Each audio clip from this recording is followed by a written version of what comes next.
Well guys, it's time to finally get started on SV2 Superlite version 2. Now, when I showed you guys the video with all the parts listed breakdown, Travis Taylor mentioned I should get with Punk's Custom 3D for some carbon wheels. I did, and that's what this video is about. I'm going to start the build with the wheels and tires. It's the most important part of just about any vehicle out there. I mean, granted, you got to have the power, you got to have the control, you got to be able to plan them, but your vehicle does nothing if the tires, wheels don't make the correct contact, correct pressure, and drive the vehicle. That vehicle is nothing without the tires. So, I've already got two of them mounted up right here. So I'm going to show you that, I'm going to show you this, and I'm going to put one together for you guys right now. Take a look. This is what you get with his kit right here. You get this right here, which is a lightweight nylon. Then you got the carbon. Carbon, obviously, super light. You get the spacers. I got the 515 kit. There are your bolts right there. I also got his hubs as well. So, when you get all that stuff put together, let me see, here we have this right here. Looks pretty darn nice. Now, with these, when I originally built the first version SV1, which is what I've got, I used these right here, and I had an issue. You can see right there's some deformation on the plastic wheels. So that was kind of one of the reasons why I went with the metal wheels, but they are very heavy, and we will do some weight comparisons. Now, when I was putting these together, I noticed one thing. Now, these Proline tires, you know, they're known for not having the best beads. You know, they can be a little bit tricky to get things set up. So, and there's nothing really underneath it, underneath the ring to actually contain it. So, they may not be the most perfect looking of beads, but these things are going to be phenomenal. And yes, I vent my tires. I'm not putting this through water. And so, yeah, I want my phones to do what I bought them for. Now, when I was assembling this, I got to noticing, see how I've got the hex pieces set up. I'll show you those in just a minute when I assembled this one. I turned them off so they're right here. When I first assembled one of these tires, a few of these were the points on the upside, and it really looked bad. So I turned them like this, and it helped quite a bit. Now, obviously, this goes into here like this. With the 515 setup, you can actually change the offset. So if you really want to widen this thing up, you can actually put that hub on the other side, which, you know, you kind of want to have the nice side out, right? But you could actually set the offset way out. I don't want the width. So this right here is a setup that I'm going with. Plus I can get wider hexes. They're the SLW style, but these are the metric versions from what I understand. So now, I showed you guys the tires and all that. So now I'm going to get into actually assembling this for you guys right here, right now. All right, guys, we're going to start out with the hub, just because I think it's easier to get that right here. Now, just so you guys know, this can be very tight fitting into here. Sometimes you got to push on it a little bit. Some of these a little bit looser than the others, and some are just a little bit really tight. So I'm going to try to keep you guys entertained a little bit while I'm building this thing, you know, because you know, entertainment purposes. So let's talk about something here. Let's talk about crawling, since this is kind of what this is about, right? So we're going to talk about suspension and shocks and stuff like that. For the most part, and I know this is going to sound crazy, if you guys notice my videos, my builds, I've just been using the stock shocks. I haven't even been changing the oil.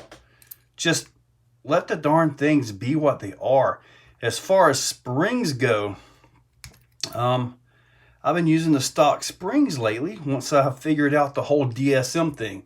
You know, just let the stock springs be a little too stiff, because the DSM, you can actually pull it back, and it's a real quick way to tune it. I'm not using the pin spring mod anymore. it's an awesome mod, and it's really cheap and usually available to just about everybody, you know. Go up to the dollar store, get you some pins, and well, there you go, you know. You got you some pin spring mod. So you got that. But I am liking the DSMs just because you can tune them so easy. So, and as far as the wheels go, this is my first set of carbon wheels. So I've never done carbon wheels before, but I see them used in like the supers, you know, the big comp crawlers. And the first time I saw one of those builds on RCC, I was thinking, why are you doing that? Why are you making everything so light down low? The wheels and tires, you know, that's perfectly fine. You know, let that stuff be heavy. But as it is now, I understand. And a lot of that, what I didn't understand at the time, was actually, if you go for a build like this, build it as light as you possibly can everywhere that you can. That way, when you do add that little bit of brass, it makes a world of difference on the entire performance of the vehicle. I am not a fan of brass in the chassis. That's just not something I want to do. Now, with the faster vehicles like a UDR or something, there you go, all said and done. With the faster vehicles like a UDR, you know, that's a little bit different story. You get that chassis weight, and it actually makes the suspension work a little bit more. I know it sounds crazy, but with that style vehicle, it really works. And that's the way it should be.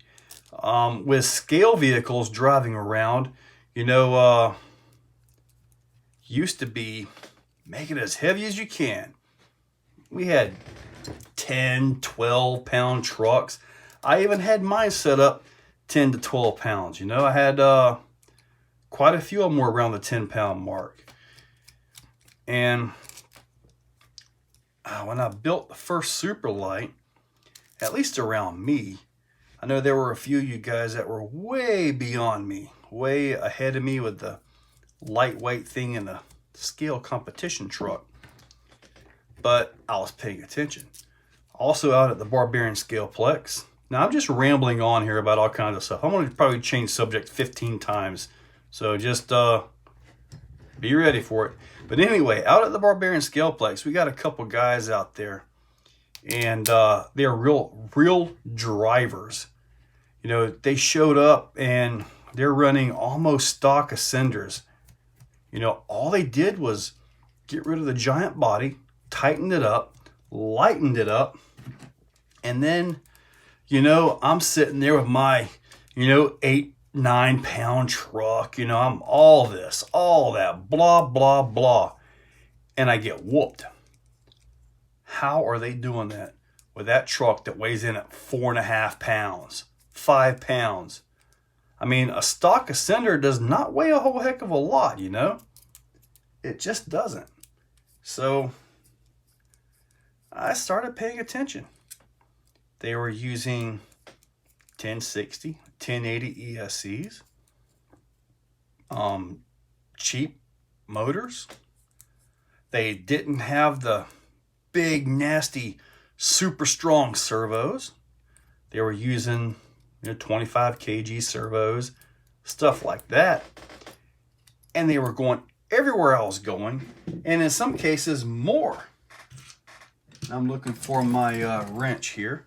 And anyway, in some cases they were going more places than me. So when I go to a competition, if I take one of my top trucks, I'm going to win. I'm going to win. That is my goal. I'm not going for second place, not going for third. I'm going to take the win. And but that's if I take my high-end trucks. If I don't take my high-end trucks, then I don't care. I'm just there to have fun. Like if I ever show up, maybe one day I'll be able to travel, you know, and actually be able to come out and see some of you guys, because you guys invite me all the time to come here, go there, and you can't drive, blah, blah, blah. I hear that all the time. I think it's awesome, because, you know, that's what drives me to drive a little bit better. Usually one-handed. But I'd love to be able to get out there and just, you know, travel and see you guys. But, you know, full-time job plus the second full-time job, which is what you see me doing right here. Now, these nylon pieces right here are actually pretty darn good. I haven't had any of them feel like they were weak in the thread department or any of that. But they go in just like this right here. They're all pre-threaded, and I'm lining everything up. Hopefully you guys can see everything is lined up. So with that, now I'm gonna go get my other Proline tires. Okay, so now it's hole punching time. I usually punch on the hole on the side with the blue dot. And all I do is one hole. That's all I need. And these tires are not directional, so I don't have to be careful which side I punch a hole on. But I do always run the holes to the inside. Now there's something I'm doing here, and I'm using the stock foams are going to be on the rear, and I got the CI. These are 4.25 foams. Let's make sure I'm in the screen. There we go. 4.25 foams right here. Taking the outer tuning ring off, out. So we've got this right here. These are not the comp cut. I looked for them but couldn't find them. But these are going on the front, and this is the rear. Anyway, now this is the front with the CI foam. I gotta tell you guys, I got a feeling I'm going to be putting the CI foams in the rear as well. It feels much softer here than what this one does, but obviously this one can go in a lot further, being it's a single stage soft foam. So, but I got a feeling I'm gonna end up doing these at both ends, and I'll weigh them to see what the difference is as well. So, CI foams. I'm gonna go ahead and, well, but to put the wrong thing in first, shove this in there. You're gonna wanna take your time. And if you're gonna use that outer tuning piece, it might take a little bit more time. But anyway, I'm gonna sit there and make sure that is in there all the way.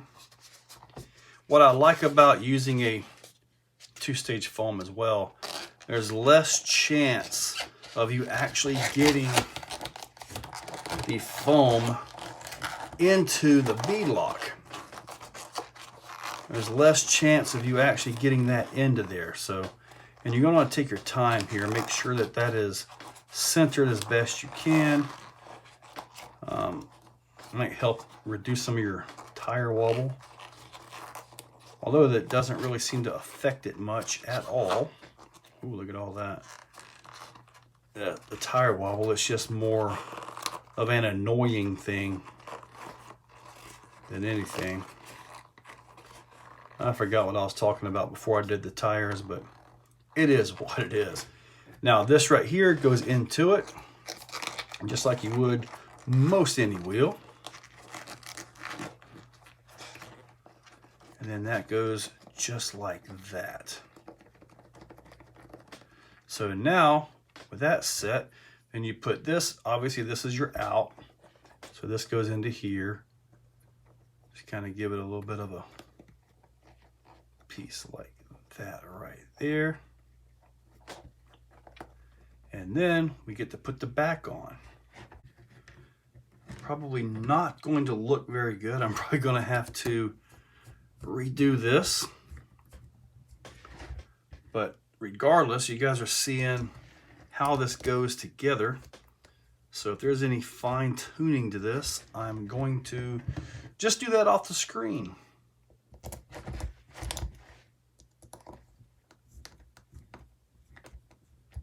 Let's see, it's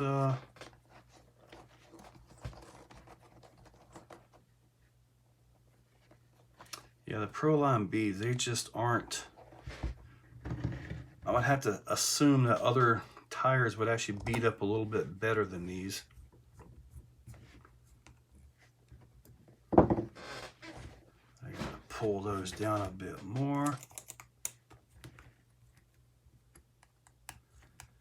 Yeah, I'm gonna have to go back and adjust this a little bit and spend a little more time on this.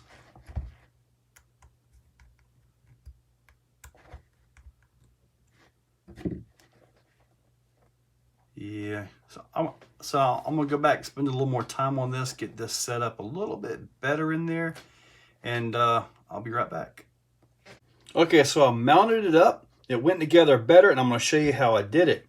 I used this file right here and went in just like this to take the edge off. This way the bead can actually slide over the edge a little bit, and it helped it seat up quite a bit. So I'm gonna go ahead and get this one right here set up, and I'll be right back. Okay, this is part of the game plan right here. We got all 4 of the new ones on here. We are at 462 grams, right? Now, over here, we have all 4 of the other ones, and they are 871. So check this out. So 871 for these tires right here. Gonna get rid of those. Now, with these back on, 462. See these brass pieces right here? These on here are still less than all 4 of these. However, this will give me way more of a bias to the front, like what I'm trying to get. I want to get a 60-40. None of my vehicles have a 60-40. Optimus 3 is like 57-43, and it climbs like a champ. So 60-40 seems to be, you know, where it's at. So that's what I'm going for. And with a lightweight truck, lightweight everywhere, these have way more of an impact on performance than if the truck was heavy. Say the truck was 8 or 9 pounds. You know, at these, just not going to make a bit of difference, you know? And those by themselves come in at 146 grams. So, you know, I think I'm on the right track. Just in case you guys are wondering about the pounds, 1 pound, 5.4 ounces for all of the new Punk 3D and the brass. And then the other tires weigh in at 1 pound, 14.7 ounces. So almost 2 pounds for there, and less than 1.5 pounds for these. We're going to weigh in the entire rear axle and the front axle. 336 grams, 11.9 ounces. So yeah, well under 1 pound there. Let's see what we can do with the front. Let's see here. There we go. 12.8 ounces up front and 362 grams. Let's go ahead and check this out real quick.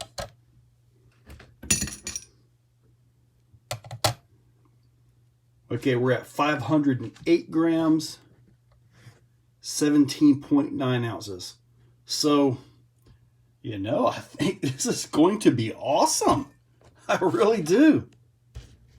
So guys, the wheels are great. This is a massively long video. This is why I use that time-lapse stuff to kind of cut that down and get this, you know, down short. But hopefully I was able to ramble on about whatever, you know, to kind of keep you guys somewhat interested, and you're watching all the way down or at the end here, 22 minutes later. So I'm going to cut this short. You guys saw how these went together. Absolutely love these wheels. The weights are on point. I love how this thing is turning out right now. So part 1, the wheels and tires for Superlite SV2 is in the books. Now I get to actually start the build, which, as you guys have seen, I've already got the axles done. I've already got a few other things done as well. Just done those off camera. No need to show them, just standard issue stuff. But anyway, guys, check that description for all of Superlite 2 parts and pieces down below, including these wheels right here. Use those links to check out. It helps out AMain, eBay, Amazon, and Horizon. Guys, got to wrap this up real quick because this is way too long. Thank you all for watching. Guys, if you like what you see, hit that like button, hit that subscribe button, and ring that bell. So, in the description, there's a link to become a channel member. If you want to become a channel member, it's a very simple $2, $5, $10, or if you really got some money, $25 a month. It's a simple way to support the channel.